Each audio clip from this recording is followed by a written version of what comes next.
Smith's Chapel Baptist Church, founded in the late 1800s, has a rich and thriving history.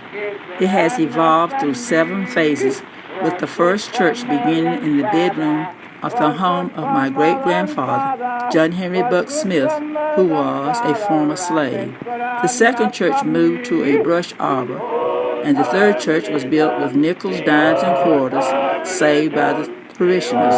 Struck by fate, the church burned, and a fourth church was built in front of the cemetery, but later became inadequate and was demolished. Congregation then held services in the fifth location, Smith Chapel Elementary School, while the sixth church, the first with modern facilities, was constructed and located on the parking lot of the current church. Eventually, the seventh church was built to accommodate more ministries. This edifice and education department were dedicated in April 1988.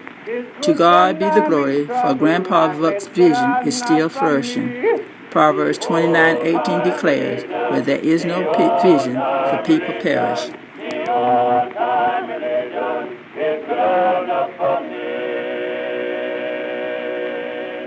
It's good when I am dying.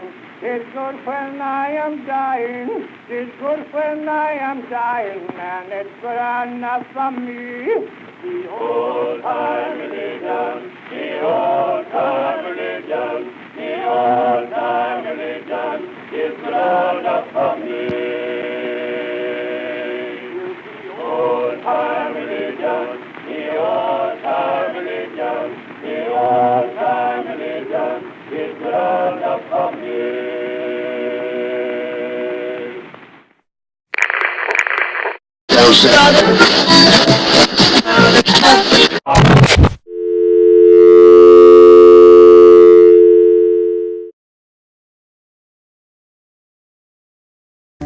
You know, growing up during that time in the church were hard times, but they were the most humbling and gratifying experiences of my lifetime.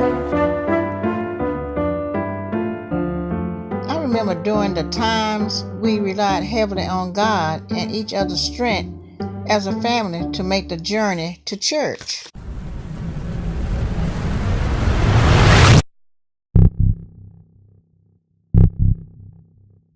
To me, this church stands on the shoulders of our foreparents, our forefathers, who saw the need for a place to worship, to bring the people together.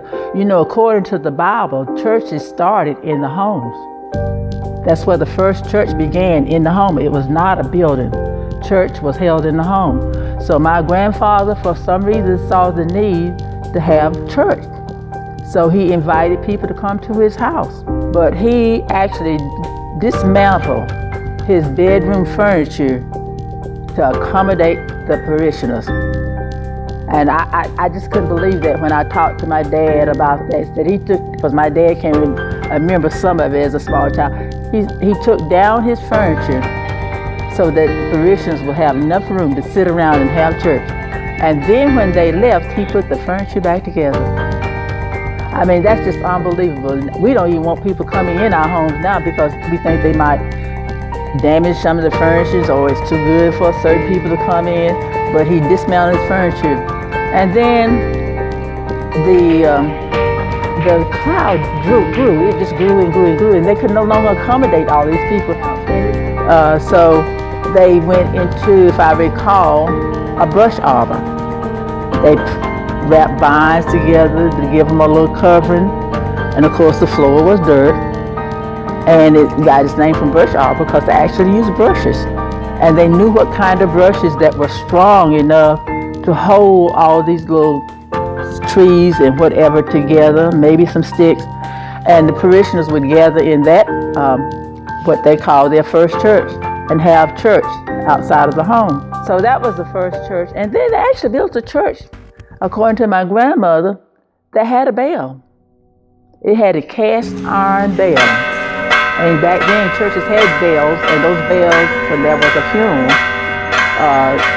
according to the age of the deceased, they would ring that bell that many times. So if the deceased person was 70 years old, they would ring that bell for 70 times.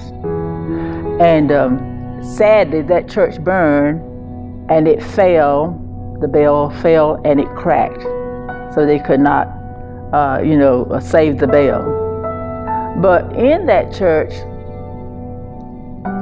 I think great-grandpa Buck, whose home the church was founded in, had a Bible.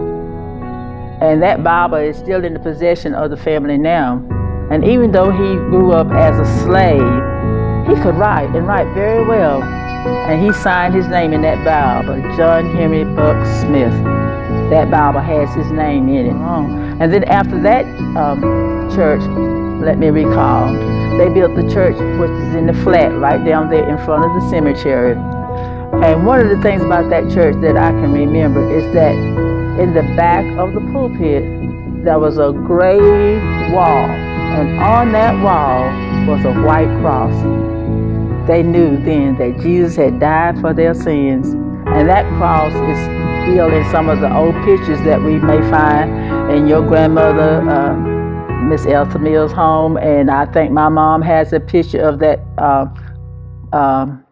church with the cross in the background. And after that church was built, of course, it didn't have any modern facilities either. So it was in the 1960s before we actually got a church with modern facilities, and that church was built to the left of this church where we are now, in the parking lot to the left. And that was our first church. I think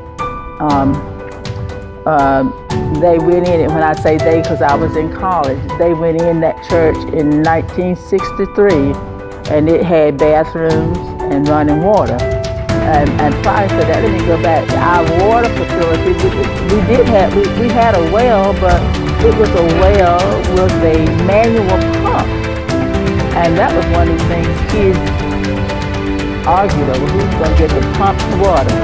We liked that because we would raise the lever and you had to raise it several times, and all of a sudden this water would push out, and it was real nice cold water. It was so good. And I don't recall what really happened when they built the new church on the left. Something happened to the pump. I don't recall what happened. So in 1988, we actually went into the edifices that we have right now in the educational department, and that was dedicated, I can't remember the exact date, but in April of 1988. At 1988. So that is the history of all the churches that we've had. Coming from my grandpa's home, to a brush arbor, to a church that burned, to the church in the flat. And then I left out one thing. After the church in the flat was demolished, and making room to build the church on here, the church was held in the schoolhouse. Right over here in our schoolhouse. Yeah, it was held there until the church was completed. In fact, my mom was called to preach during that time, and she was licensed in the schoolhouse because the church had been torn down. So we have rich history. We have something to be thankful for because people gave of their time and their gifts and their talents and services and anything they could do to help forward the move of God. And that was always impressed on the children down through the generations because they had a love that was genuine and a love that was transmitted from heart to heart and from breast to breast. I mean, there was nothing that another family needed that these people weren't willing to share as they went through these different phases of building the churches. And they were always clean. I can remember in the church in the flat that when it was time for homecoming and when it was time for revival meeting, the men would bring their wagons and their mules and shovels, clean off the cemetery, bank up the graves that they were mounds in, and it would be so pretty. And the ladies would go into church with their buckets and their rags, not cloths, rags, where they maybe torn off an old dress and their broom, and they would scrub the church, and it would smell so clean. Let the windows up and smell so fresh, so clean. What they had, they kept it well. I mean, they did that. Nobody had to beg them. It was a fun day. They brought lunch boxes and we ate lunch and, whatever they had, chicken legs, biscuits with jelly that was homemade, those kinds of things. So that was a day of really fellowship and socializing. We would come out, clean the church, and when I say clean, it was clean, very clean. So that's just a history that is so rich with information that will always be in my mind, in my spirit. And I'm thankful that I've been a part of that much growth of the church. Entertainment for us was just fellowshipping. When we had dinner on the ground, that was entertainment. When we had Bible school, that was entertainment. One of the big things I can remember as entertainment, because the school was in really good condition back then, on Saturday nights, we would go to the school, and what we called was an entertainment. There was a man, and I cannot think of his name, but he had a black, I think, Pontiac. And he would bring up his those little wheels with the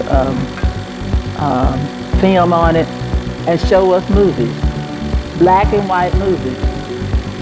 And I don't remember how much we paid for that, but that's when I learned to like Lone Ranger, because I got to see that on those black and white movies.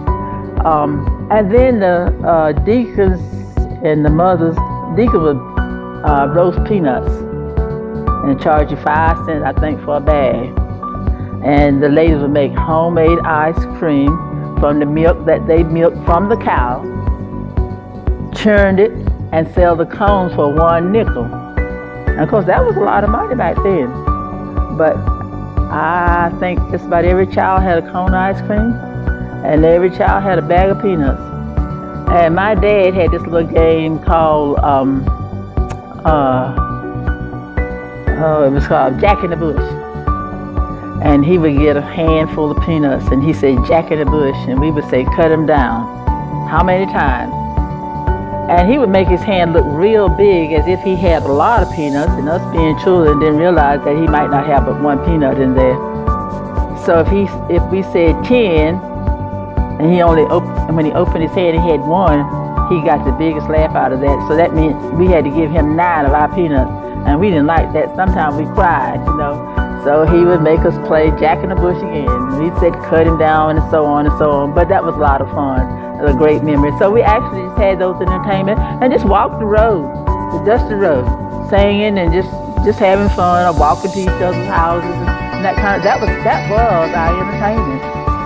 And those entertainments that we had every Saturday night, just about at the schoolhouse, was just the way all the families came together. Men sat around in the overalls. Ladies with their long dresses on, kids barefooted or whatever, and just had fun.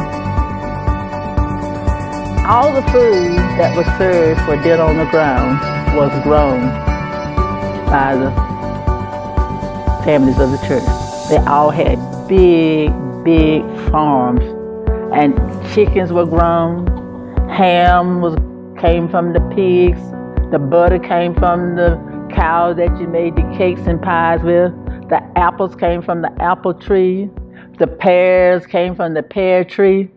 I mean, the only thing they bought was things that they could not buy. Even the cornbread was made from corn that was grown on the farm. They took the good ears of corn, carried those to a mill in Landrum, I believe, and there was a place that would actually grind the corn to make meal. And this meal had what is called bran in it, and you had to sift it so you get all those little husks out, and it made some of the best cornbread. Everything, the only thing that was served were things that they were not able to grow. Everything, from the chicken to the sausage, from the hogs, to the ham from the pigs. Everything was grown. Everything was grown. And they put benches together. We didn't have tables. They put benches there, but the mothers had tablecloths, and I think they made them, and they would put those cloths down. Then they didn't even have paper plates, and if there were paper plates, they couldn't afford to buy them. So they would actually lay the food on those cloths. You just walk by, pick up a biscuit and a chicken leg, and that thing was good. It was sticky. Oh, because you know what they did? They got the chickens and they put them inside of a special little coop and fed them special food so they could be really, really good. And they were a good chicken. Doesn't taste like that now. And they would put all the desserts on 2 benches. Slice of potato pie, slice of pound cake, and they love to make egg pies, the egg custards back then. All that would be in one area. You walk by and you pick up a piece of this, and of course flies love to come too. Somebody be standing fanning the fly, and nobody ever got sick because they blessed the food. I don't recall anybody ever getting sick. So that was the part of our social life, being able to come out and eat dinner on the ground. The preacher got the best of the best as pounding on Friday night. I never forget Miss Emma Hall, which is Emma Jean's grandmother, like her grandmother, would bring the chickens, and you could hear the chickens crowing in the little pastor study back there. And the pastor was so happy because he'd been home with a car full of those fresh corn, okra, even a whole ham, a chicken. In other words, he went home with groceries grown by his church members who gave those things to him freely. And they were honoring him with their love because they didn't have a lot of money. And he was receptive too. He was never choosy about what people gave. He was just so happy. He said, I got chicken back there, and I got ham back there. He was just, and everybody would just fall out laughing. This sharing was just one of the common, I guess, denominators among the church family, just shared. I want to say this, when we had revival meetings, as I said earlier, our parents and grandparents, our foreparents didn't have a lot of money. So on the very last night of the meeting, which was Friday, and I want to say they had it in August simply because they had laid by all their crops and waiting for harvest time. So having revival meetings in August gave us something to do. So that was like a social life. It gave us something to do, and people got saved. I mean, people joined the church.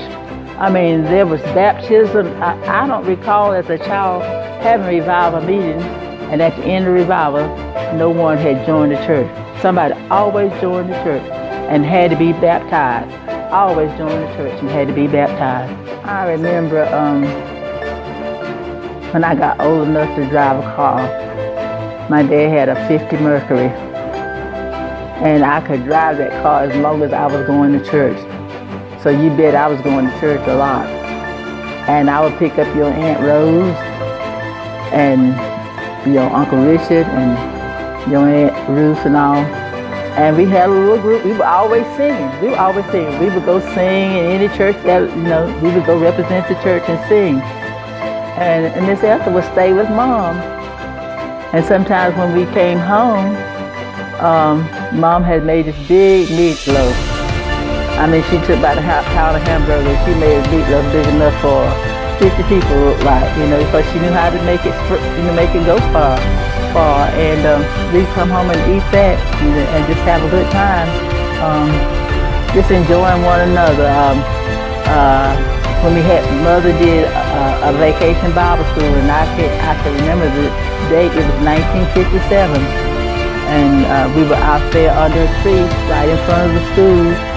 And there's a picture of it in, I think, the first souvenir booklet we did here in 1988, with her sitting with her black and white skirt on and her white blouse, and all these little children around her that she had taught Bible school to. And she did crafts with us. I remember her taking cans that you open, like maybe canned beans or something. And she cut the can down, and like my fingers, she would put a slit, and she bent that those little slits back, and we took crepe paper and went in and out, and that was a flower pot to plant flowers. We painted it. So they were very creative. They used what God had given them. Oh, they are unforgettable experiences.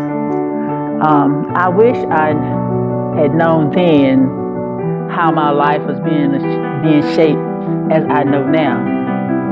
When I look back, my husband and I often talk about when we look back and see how our parents and our grandparents shaped our lives, we didn't realize what was going on. But I am the person that I am now because of my parents who had a love for God and to bring their children up in the admonition of the Lord. Everybody just work together. And that's what God wants us to do. He wants us to be unified. He wants us to be on one accord and work for the common goal of uplifting God and being a part of His kingdom. That's His mandate. We're to make disciples and be part of His kingdom. The church does not revolve around us. And this building is just a place where the church comes. The church comes to this place to worship. So if the church didn't come to this place to worship, this would just be an empty building. It would just be an empty building because the church is in the hearts of the believers who come to this building to worship.